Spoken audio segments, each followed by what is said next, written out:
النهاردة هنشوف لحظات استثنائية ومؤثرة لحيوانات بتخرج للحرية من جديد بعد رحلة طويلة من العلاج والرعاية. هنشوف ازاي بتكون ردود أفعالهم وهم بيرجعوا لعالمهم الطبيعي، وايه اللي بيحصل في اللحظة اللي بيتم فيها إطلاق سراحهم من تاني.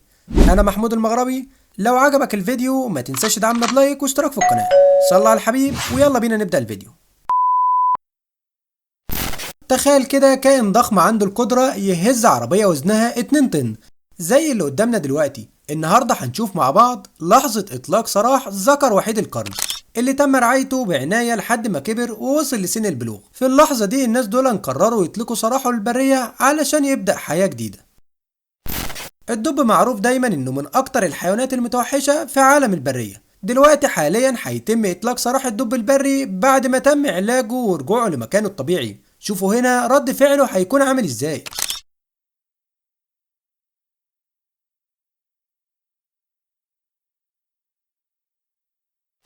من أروع القصص المؤثرة هي قصة الشمبانزي اللي تم إطلاق سراحها بعد 30 سنة من الاستخدام في التجارب العلمية. شوف رد فعلهم لما شافوا الطبيعة لأول مرة. كانوا فرحانين لدرجة إنهم قعدوا ياخدوا بعض بالأحضان وكأنهم بيقولوا لبعض أخيرا رجعنا للحياة. بجد مشهد يخليك تحس قد إيه الحرية ليها قيمة. سبحان الله. إيه رأيك في اللحظة المؤثرة دي؟ أتمنى تكتب لنا رأيك في التعليقات. وحيد القرن من الحيوانات اللي بتتأثر بأقل حاجة وبيزعل بسرعة. النهاردة هنشوف لحظة مؤثرة لإطلاق ذكر وحيد القرن في البرية من جديد. رد فعله هنا مختلف عن أي حيوان تاني. شوفوا هنا رد فعله كان عامل إزاي. التمساح ده كان محبوس في مكان ضيق وهو بيحاول يدور على أكل، وده كان تحدي مش بسيط أبدا. التمساح ده وزنه تقريبا طن وطوله حوالي 17 قدم، وده بيخليه من أكبر التماسيح اللي موجودة. والنهاردة هنشوف اللحظة المثيرة لما يتم إطلاق سراحه ويرجع لمكانه الطبيعي من جديد. إنسان الغاب معروف بجماله وهدوءه، لكن لحظة إطلاق سراحه كانت غير متوقعة بعد ما تم علاجه وتأهيله. بمجرد ما خرج للحرية حس بقلق شديد وبدأ يتصرف بطريقة دفاعية، وده خلى اللي حواليه في حالة حذر. حتى القرود اللي كانت قريبة اتأثرت بالموقف. لحظة مؤثرة وصعبة تخلينا نفكر قد ايه التغير بيكون صعب على الحيوانات برضو. القط البري معروف ان شكله لطيف جدا، لكن في الحقيقة هو اخطر الحيوانات اللي ممكن تلاقيها في البرية.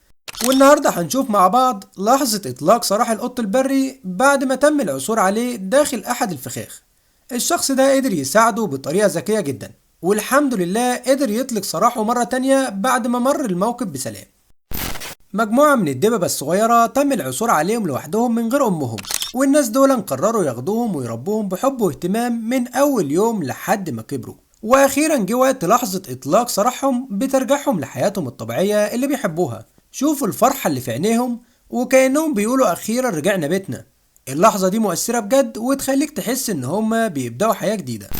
النهاردة يعتبر أفضل يوم في حياة الشمبانزي دي، لأن هيتم إطلاق سراحهم للطبيعة تاني بعد حوالي 40 سنة من التجارب الطبية اللي اتعملت فيهم. سبحان الله، قد إيه قدروا يستحملوا كل ده. النهاردة بجد هيكون أجمل يوم في حياتهم، لأنهم أخيرا راجعين لحياتهم الطبيعية ولبيئتهم الأصلية اللي كانوا محرومين منها.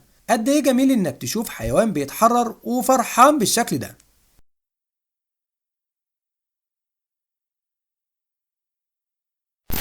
الدب القطبي ده كان بيعاني من مرض خطير، وبعد رحلة علاج وتأهيل طويلة أخيرا جه وقت رجوعه للبرية.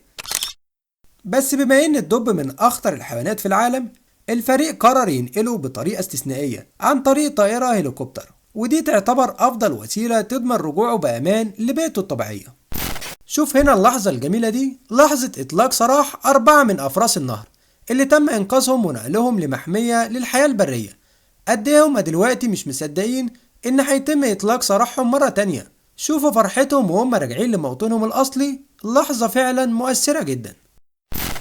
اللبؤة دي كانت مصابة بمرض خطير لفترة طويلة، لكن دلوقتي وبعد علاجها هيتم اطلاق سراحها للطبيعة من جديد. رغم ان حالتها لسه مش الافضل، بس بمجرد ما تشوف طريق الحرية هتلاقيها في احسن حال وكأنها اتولدت من جديد. من أصعب اللحظات اللي ممكن تشوفها هي لحظة إطلاق سراح حيوان كان محبوس لفترة طويلة، وخصوصا لما يكون الأسد. شوفوا هنا رد فعله لما يرجع للحرية من جديد. نظرة عينيه وحركاته بتعكس كم المشاعر اللي جواه، وكأنه مش مصدق إن رجع لحياته الطبيعية من تاني. في 15 مايو تم إطلاق سراح النمر ده في البرية بعد رحلة طويلة من العلاج والتأهيل من إصابة شديدة. اللحظة دي بتعتبر الأفضل في حياته، لأنه مش بس استعاد قوته، لكن كمان بيستعيد حريته إنه يرجع لطبيعته من تاني. كان من المفترض إن الحيوان ده يرجع للبيت على متن السفينة، لكن واضح إنه ما قدرش يتحمل البقاء في القفص أكتر من كده. الزرافة من الحيوانات اللي بجد تستحق اهتمامنا، وعلشان كده النهاردة هنشوف مع بعض لحظة إطلاق سراح 4 زرافات للبرية. الهدف إننا نساعد في زيادة أعدادهم في العالم، ونحافظ على جمال النوع ده من الحيوانات في بيئتهم الطبيعية. الشخص ده جاب حوالي 13 بغبغاء، ودلوقتي هيقوم بإطلاق سراحهم للطبيعة من جديد. قد ايه هو إنسان جميل إنه يعمل حاجة زي دي، لأن الطيور ده مكانها الطبيعي في البرية، وإن هي تعيش حياتها الحقيقية بعيد عن الأسر. دي لحظة مذهلة فعلا، بتوريك قد ايه الحرية ليها معنى كبير. دلوقتي هيتم إطلاق سراح آلاف الطيور للبرية. شوفوا قد ايه منظرهم جميل وهم بيتحرروا ويطيروا للسماء. من أجمل المشاهد اللي هتشوفها النهاردة هو إطلاق سراح مجموعة من فيل الأيتام اللي تم الاهتمام بيهم وتأهيلهم للحياة البرية لفترة طويلة، ودلوقتي بيتم إطلاق سراحهم للطبيعة علشان يقدروا يعيشوا بحرية وبطبيعتهم. شوفوا قد ايه هيكونوا فرحانين وهم راجعين لموطنهم الأصلي. بصراحة أنا من الناس اللي بتحب اللحظة دي جدا. لحظة إطلاق الطيور من الأسر قد إيه بيكون شكلهم جميل وهم بيرجعوا للطبيعة. الشخص ده بجد عمل شيء عظيم لما قرر يشتري الطيور دي ويطلق سراحها تاني علشان يرجعهم لحياتهم الطبيعية. غرير العسل ده محدش كان متخيل إنه ممكن يغضب بالشكل ده. الراجل ده قرر يساعده ويرجعه لبيئته الطبيعية، لكن طلع إطلاق سراحه أصعب بكتير مما كان متوقع. شوفوا هنا رد فعله وهو بيستعيد حريته، قد ايه كان غضبان وقتها. الزرافة دي كانت بتتحرك في منطقة سكنية ووقعت في ورطة كبيرة. رجال الإنقاذ بصعوبة قدروا يمنعوا الحيوان الضخم اللي وزنه حوالي طن من إنه يؤذي نفسه، لكن بعد كل المحاولات تم إنقاذ الزرافة وإطلاق سراحها من جديد علشان ترجع لحياتها الطبيعية. تخيلوا هنا لحظة إطلاق 51 خروف صحراوي في الجبال بعد غياب طويل.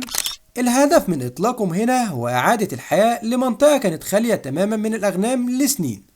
فرحتهم لحظة ما رجعوا للحرية شكلها بجد جميل جدا.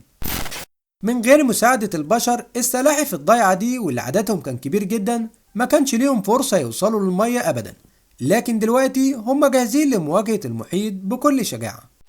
وللأسف وصلنا لنهاية الفيديو، لكن الأوقات اللي بقضيها معاكم بتكون من أفضل وأجمل الأوقات. وياريت ما تنساش تعمل لايك وتشترك في القناة وتشوف باقي الفيديوهات على القناة. أشوفكم بخير، سلام عليكم.